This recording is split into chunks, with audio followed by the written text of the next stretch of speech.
छिंदवाड़ा का बड़ी माता का मंदिर है। आप देख रहे हैं ये सामने मंदिर की एक प्रतिकृति भी है जो जल्दी इस तरह से मंदिर आकार लेगा। जब भी नॉमिनेशन फाइल करते हैं कमलनाथ प्रदेश कांग्रेस के अध्यक्ष, वो सबसे पहले इसी मंदिर में पूजा करते हैं और उसके बाद सामने जो राम मंदिर है वहां जाते हैं। नॉमिनेशन फाइल करने से पहले जब वो सांसद थे तब भी इसी जगह में आते थे और अभी जब वो विधायक का चुनाव लड़ रहे हैं तब भी हर नॉमिनेशन फाइल करने के लिए के पहले वो इस मंदिर में आके एक बार पूजा अर्चन जरूर करते हैं।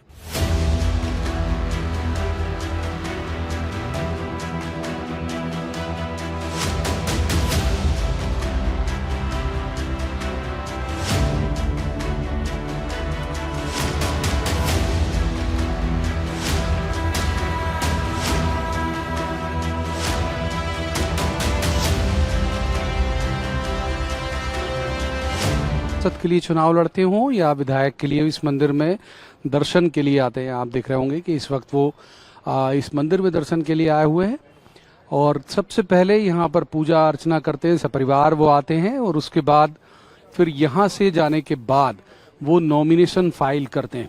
और यहाँ के लोग बताते हैं कि ये जब से चुनाव लड़ रहे हैं तब से इस मंदिर में आ रहे हैं। इस समय मंदिर का जो जीर्णोद्धार है वो भी चल रहा है छिंदवाड़ा में, आप देख सकते हैं।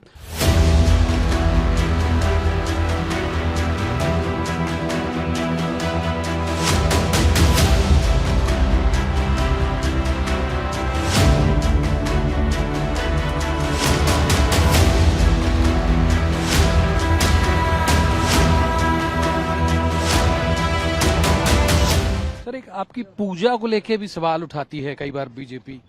उनके पेट में क्यों दर्द होता है? भारतीय जनता पार्टी के पेट में दर्द होता है जब मैं मंदिर जाऊं, मैं पूजा करूं। ये हमारी अपनी भावना है। राम मंदिर का भी उद्घाटन होने वाला है, बहुत जल्दी उसकी शुरुआत होने वाली है। उससे आपको लगता है कि बीजेपी उसका कुछ माइलेज लेना चाहेगी? बीजेपी धर्म को राजनीति से जोड़ने का प्रयास करती है। राम मंदिर हमारे देश का मंदिर है, हर व्यक्ति का मंदिर है। और ये कहें कि हमने ठेका लिया हुआ है राम मंदिर की, हमने राम मंदिर की एजेंसी ली हुई है, ये बीजेपी प्रयास कर रही है। हर नॉमिनेशन पहले आप मंदिर आते हैं इसी वाले मंदिर में? मैं हमेशा मंदिर जाता हूँ, घर में भी पूजा करी मैंने। तो ये थे पूर्व मुख्यमंत्री और प्रदेश कांग्रेस अध्यक्ष कमलनाथ, जिनका ये कहना है कि वो हर नॉमिनेशन से पहले इस मंदिर में आते हैं और पूजा किसी एक धर्म की का कॉपीराइट नहीं है।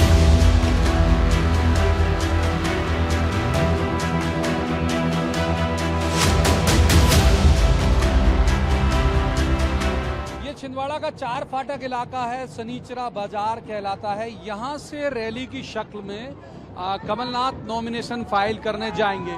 उनका एक फिक्स हर बार का एक रूटीन होता है। नॉमिनेशन फाइल करने से पहले वो बड़ी माता के मंदिर में जाते हैं, वहां पे पूजा अर्चन करते हैं। उसके बाद बहुत पुराना एक जो मंदिर है भगवान राम का, कहा जाता है 250-300 साल पुराना है, उस मंदिर में जाके पूजा करते हैं।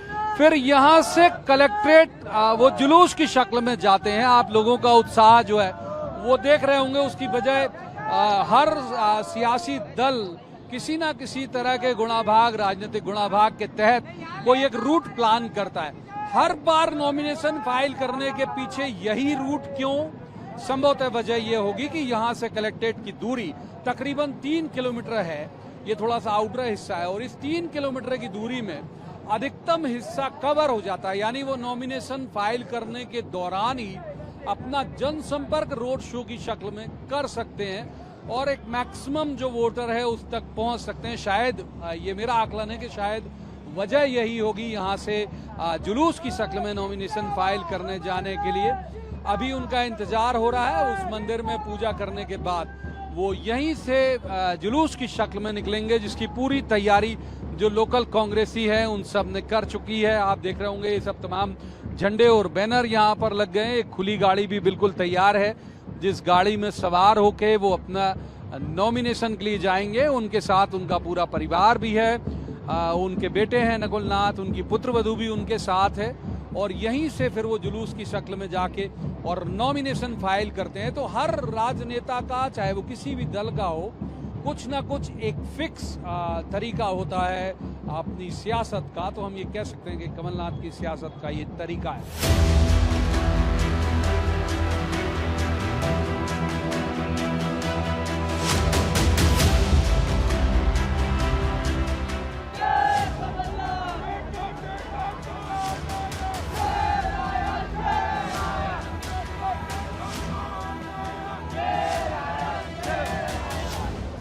रैली जुलूस कार्यकर्ताओं का ये उत्साह, ये जो जिंदाबाद के लगते हुए नारे, दरअसल ये नेताओं को एक तरह की वो संजीवनी देते हैं जो ये बताते हैं कि भाई वो किस इलाके में कितने लोकप्रिय हैं। आप देख रहे होंगे कि सामने रथ में कमलनाथ है, एक खुली जीप में, उनका परिवार भी है, उनके बेटे भी साथ हैं, पुत्रवधू भी साथ हैं, जो सियासत का एक अलग तरह का संकेत इन सब के चलते मिलता है।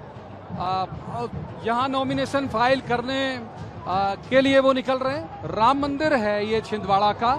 आज उन्होंने 3 मंदिरों में दर्शन किए और उस दर्शन करने के पीछे कई बार उसके भी मायने निकाल लिए जाते हैं कि भाई, लेकिन यहाँ के लोग बताते हैं जो स्थानीय हैं कि वो हर बार नॉमिनेशन फाइल करने से पहले इन तीनों मंदिर में जाते हैं। तो छिंदवाड़ा में है हम और ये उनका इलाका कहलाता है। यहाँ से लगभग 3 किलोमीटर दूर है वो जगह जहाँ पर वो नॉमिनेशन के लिए जाएंगे। उसके पहले एक कलेक्ट्रेट के पास एक मैदान में वो जनसभा को भी संबोधित करेंगे। तो जैसे मैंने शुरुआत में ही कहा था कि ये एक तरह का परखने का पैमाना भी होता है और आप देख रहे होंगे कि भारी शोरगुल है, बहुत भीड़ है।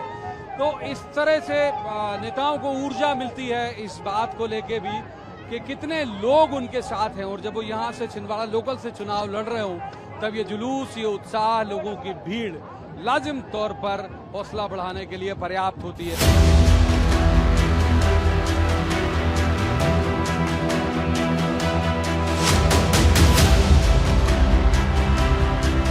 नंबर 29 से आई आवाज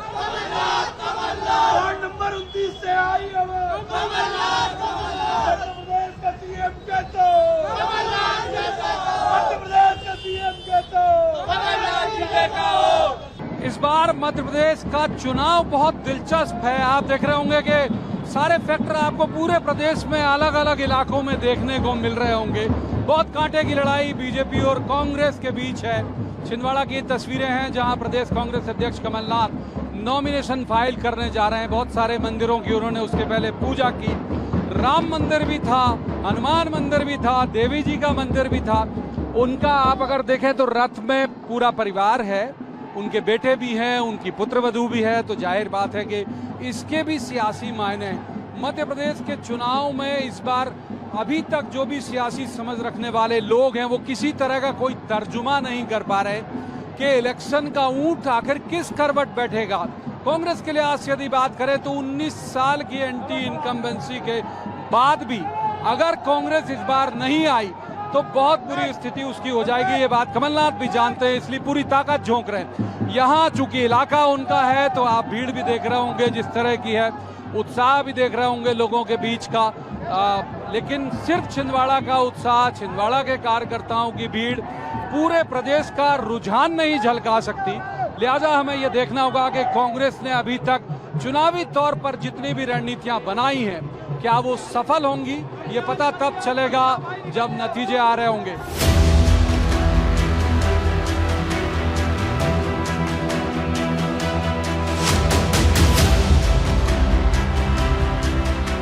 निशा बांगरे का भी ये तय नहीं हुआ कि वो कांग्रेस में शामिल हो गई हैं या नहीं। ये भी तय नहीं हुआ कि वो आमला से चुनाव लड़ेंगी या नहीं लड़ेंगी। लेकिन छिंदवाड़ा में जहां पर कमलनाथ रैली कर रहे हैं वहां पे अगर कमलनाथ के भाषण से पहले निशा बांगरे मंच को संबोधित कर रही हूं और ये कह रही हूं कि कमलनाथ को भावी मुख्यमंत्री के तौर पर संबोधित कर रही हूं, तो आप अंदाज लगाया जा सकता है। हालांकि अभी तक कांग्रेस प्रदेश अध्यक्ष कमलनाथ या फिर कांग्रेस के किसी भी नेता ने ये संकेत नहीं दिए कि क्या वो आमला की टिकट में संशोधन करेंगे, क्या उन्हें नए सिरे से प्रत्याशी बदला जाएगा जैसे 7 प्रत्याशी बदले गए। लेकिन फिर भी मैं ये चाहूंगा कि इनके इस भाषण को सुनना, निशा बांगरे यदि सिर्फ एक एसडीएम होती तो उनके भाषण के शायद मायने नहीं होते। लेकिन वो जिस मंच पर हैं जहां पर ये पूरी जनता उन्हें प्रोजेक्ट कर रही है कि भावी सीएम कमलनाथ होंगे, अभी उन्हें नॉमिनेशन फाइल करना, उस मंच से निशा बांगरे भाषण दे रही हैं तो ये सुनना जरूरी हो जाता है कि आखिर वो बोल क्या रही हैं।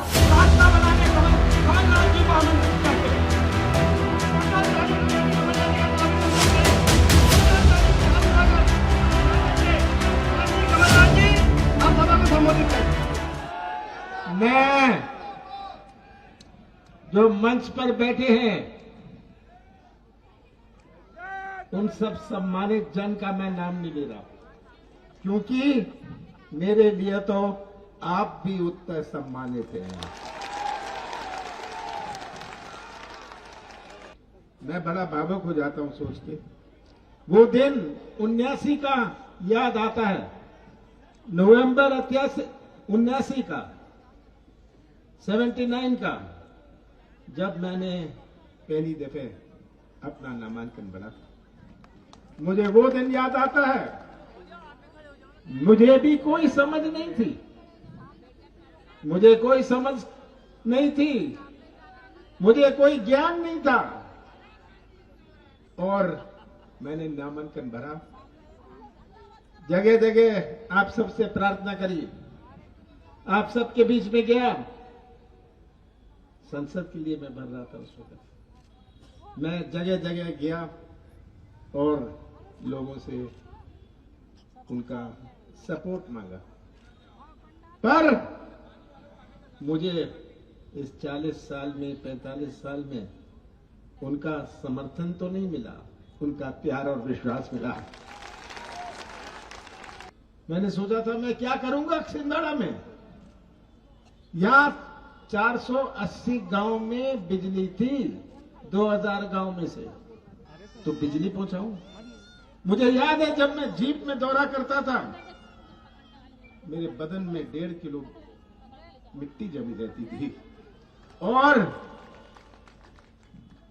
मैंने तय किया और एक वचन और एक संकल्प लिया कि छिंदवाड़ा के लोगों ने मुझ पर विश्वास रखा है, मैं भी एक इतिहास बनाना चाहता हूं। पर गांव गांव में जब मैं दौरा करता था, मुझे याद है गाड़ी से उतर जाता था, डर लगता था पलट ना जाए, ऐसी सड़कें हुआ करती थी। आप सब गवाह हैं, बुजुर्ग गवाह हैं, इन बच्चों ने तो वो समय देखा नहीं, आपने देखा है ना। कोई जादू नहीं था मेरे पास बल और शक्ति थी जो आपके प्यार और विश्वास ने मुझे दी थी। वो बल और शक्ति थी, और वो सबसे बड़ी शक्ति थी। सबसे बड़ी शक्ति आज आपका प्यार और आपका विश्वास है, और यही मेरे जीवन की सबसे बड़ी संपत्ति है, आपका प्यार और आपका विश्वास। आज ये चुनाव छिंदवाड़ा में नहीं, पूरे मध्य प्रदेश में केवल एक उम्मीदवार का नहीं है, केवल एक पार्टी का नहीं है। ये चुनाव मध्य प्रदेश का भविष्य का है। शिवराज सिंह जी ने, मैं पूछता हूं 18 साल में आपने कहां ढकेला? भ्रष्टाचार में छिंदवाड़ा में तो डरते हैं। आप छिंदवाड़ा की तुलना मत करिए किसी और जिले से, यहां तो डरते हैं। दूसरे जिले में जाइए, कैसे खाद और बीज के लिए भटकना पड़ता है। और मध्य प्रदेश का तो हर व्यक्ति या तो भ्रष्टाचार का शिकार है या भ्रष्टाचार का गवाह है। सही बात है, ये शिवराज सिंह जी ने हमें दिया है। मैं तो शिवराज सिंह जी से पूछता हूं, शिवराज सिंह जी आपने दिया क्या? महंगाई दी, भ्रष्टाचार दिया, चौपट प्रदेश दिया, पर एक और चीज शिवराज सिंह ने नहीं दी, घर घर में शराब दी। ये शिवराज सिंह जी ने दी।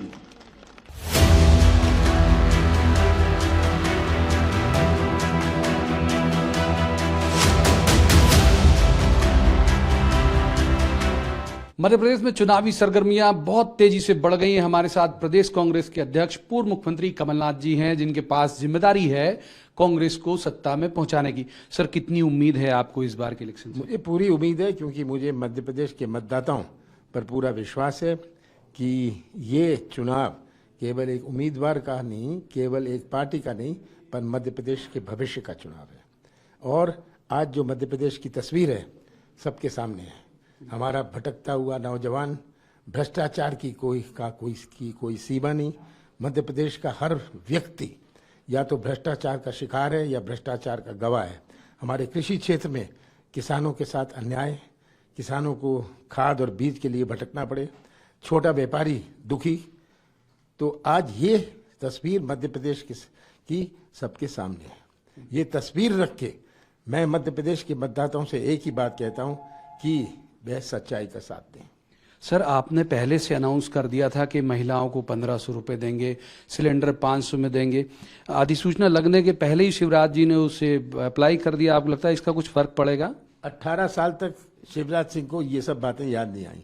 अब ये प्रलोभन देने के लिए किसी तरह वो कुछ ना कुछ प्रलोभन दे, ये सब घोषणाएं करके।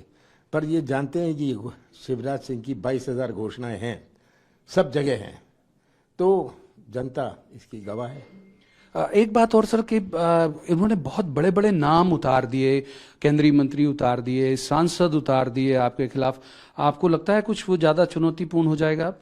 मैं तो नहीं मानता, क्योंकि जनता वही है। कितने बड़े से बड़े नेता हों, जनता तय करेगी। और इनको इन नेताओं को कोई राज्यसभा का कोई मंत्री उतारने की आवश्यकता क्यों पड़ी? क्योंकि उनकी जमीन खिसक गई थी। सर, इंडिया अलायंस को लेके बात चल रही है। ये गठबंधन वहां के लिए था, लोकसभा के लिए, यहाँ के लिए? यदि यहाँ के लिए नहीं था तो वो क्यों रिएक्ट कर रहे हैं बहुत सारे लीडर जो आपके गठबंधन के पार्टनर हैं? ये केवल समाजवादी की बात थी। हमारी सीटों की प्रॉब्लम नहीं थी कितनी, और प्रॉब्लम थी हम ये कहाँ दें सीटें। कि हमें अपने लोग कह रहे थे कि जहाँ से वो मांग रहे थे वहाँ से बीजेपी को लाभ होता, तो ना समाजवादी का लक्ष्य पूरा होता, ना हमारा लक्ष्य पूरा होता। तो ये मुख्य कारण। टिकट कुछ अचानक 7 टिकट आपने विड्रॉ किए, तो क्या कैसा इनपुट था? और खासतौर पर वीरेंद्र रघुवंशी क्या एकोमोडेट हो पाएंगे? अब ये तय कर रहे हैं, दिग्विजय सिंह जी सबसे चर्चा कर रहे हैं। हमने कुछ टिकट विड्रॉ करे कि हमारे जिसको टिकट दिया था उसने कह दिया मैं नहीं लड़ना चाहता। कहीं कानूनी मामला था, पर जब कानून छूट मिल गई और तब हमने वापस उसको रिस्टोर कर दिया। अभी बहुत सारा उन्होंने पैसा गवर्नमेंट की बहुत सारी स्कीम्स में सीएम ने अधिसूचना लगने से पहले खर्च कर दिया। आपने भी बहुत सारे अनाउंसमेंट किए जो बहुत लोकप्रिय लग रहे हैं, जिनमें पढ़ो पढ़ाओ जो योजना है बच्चों की, वो भी, मेडिकल इंश्योरेंस भी। इतना बजट इतने कर्जे में है सरकार। सर, यदि आपकी गवर्नमेंट आई तो कैसे मैनेज होगा? हमारे स्पष्ट है कि हमने इसका पूरा कैलकुलेशन किया हुआ है कि इसके क्या रिसोर्सेज लगेंगे, कहाँ से पैसा आएगा। हमने बड़े सोच समझ के। सपा बसपा गोंडवाना, पिछली बार ये आपके साथ थी बसपा, कुछ आप देखते हैं उम्मीद उनसे? देखिए, ये चुनाव भारतीय जनता पार्टी और कांग्रेस के बीच में है। मतदाता अपनी वोट बर्बाद नहीं करेगा। नकुल जी, छिंदवाड़ा को लेके आपका अभी बहुत अच्छा यहाँ होल्ड है। क्या उम्मीद करके चल रहे हैं आप? यहाँ कितना वक्त दे रहे हैं और क्या आकलन है आपका? देखिए, मैं काफ़ी वक्त छिंदवाड़ा को दे रहा हूँ।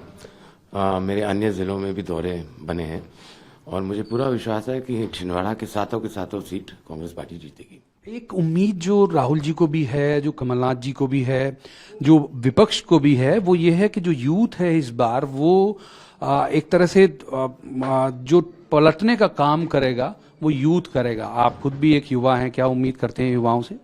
बिल्कुल, आज आप मध्य प्रदेश की स्थिति देख रहे हैं। आज 1 करोड़ से भी ज़्यादा नौजवान बेरोजगार हैं, यानी कि 15% आबादी मध्य प्रदेश की बेरोजगार है। तो मुझे पूरा विश्वास है अपने युवा साथियों पर कि ये भाजपा को मुंहतोड़ जवाब देगी। ट्रिगर क्या होगा आपको लगता है कि क्या वजह होगी कि आपको चुनेंगे? आपको मतलब आपकी पार्टी को, प्रदेश की जनता? देखिए, मध्य प्रदेश की जनता ने भाजपा को 18 साल आजमा लिया और कमलनाथ जी की सरकार को 15 महीने में जनता का क्या लाभ हुआ जनता ने देख लिया। और ये तो आप जानते हैं सरकार किस तरह से इन्होंने गिराई। तो जनता, मेरा मानना है, इस बार ही बदला लेगी। तो इस बार उम्मीद है कि अगर मान लीजिए नेक टू नेक हुआ तो कोई फेरबदल वैसा नहीं होगा? इस बार सब सॉलिड स्ट्रांग लोग हैं टिकट में? हम पूर्ण बहुमत की सरकार बनाएंगे 150+ सीटों के साथ। बहुत शुक्रिया आपका BSTV से बात करने के लिए। तो आपने सुना प्रदेश कांग्रेस अध्यक्ष कमलनाथ, उनका भी दावा है कि वो सरकार बना रहे हैं और उनके बेटे नकुलनाथ जो कि सांसद हैं यहाँ से, वो भी कह रहे हैं कि मध्य प्रदेश में कांग्रेस पूरे बहुमत के साथ सरकार बनाएगी। प्रवीण दुबे, BSTV, छिंदवाड़ा।